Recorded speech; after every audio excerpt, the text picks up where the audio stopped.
Dr. Edith Egar was a Holocaust survivor and the author of the book, The Choice. And she told Oprah, she said that when the concentration camps of Auschwitz, when the prison gates were opened, what happened is many of the prisoners walked through the gates only to turn around and walk back in and sit down because they didn't know how to handle their newfound freedom. You see, the gates were physically open, their mental gates were not. And as much as you long for freedom, freedom from a toxic relationship, freedom from alcoholism or drug use, freedom from debt or obesity or that dead-end job, as much as you long for freedom, the minute you sense some sort of freedom, it freaks you out and you turn around and you go back. You go back and you trade one toxic relationship for another. You decide to have that one drink with that college roommate, which ignites a bonfire of remorse and regret, and you start spiraling down even deeper, even darker, because now you realize you have to start all over at one. You keep swiping. I mean, you're hemorrhaging. Your debt load is your swipes away literally from bankruptcy. Yet you keep swiping. You keep adding debt.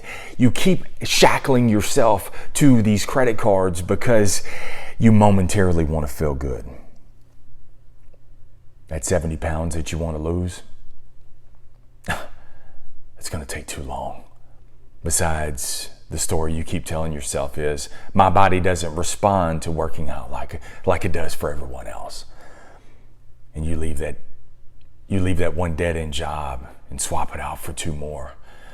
Because you realize now that I didn't realize it was going to be this hard.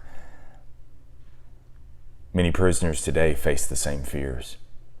They face the same fears because what happens is they do their time and they get released, but they quickly return because prison is the only thing they know. The only difference between you and them is your gates were never really closed. See, what you've done is you look at your current situation and you use your storied track record and you use the thought of freedom, not the choice of freedom. You use the thought of freedom as a coping mechanism to cope, to get through the day, to get through the month, to get through the year. God forbid you truly take the time to realize that freedom is your choice. It is your choice. But to know that you have that option is scary, so we choose not to even think about it. We don't want to think about it. It's too scary. So instead, what we do is we choose to cope. We cope and we wait for someone else, for Prince Charming to come around and open the gates. We wait when we could walk. There are no gates in your life, only mental barriers. But walking to freedom it's scary, it's uncertain, it's uncomfortable.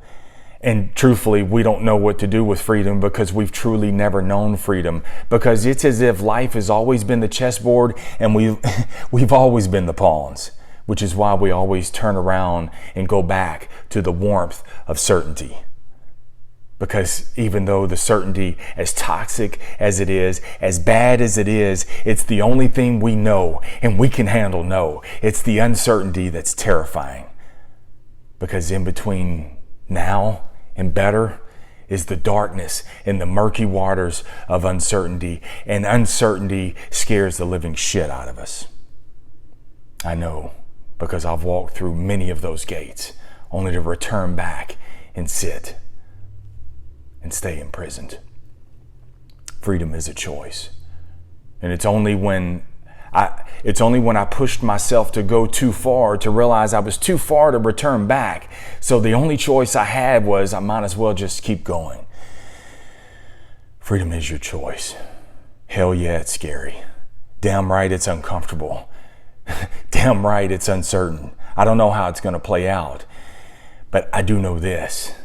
It's life or death. It is. It's life or death for you.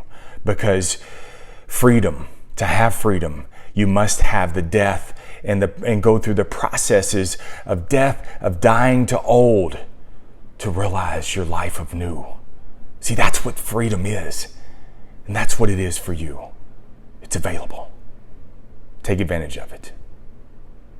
Have an amazing day. Have an amazing life. Stay in the sales life.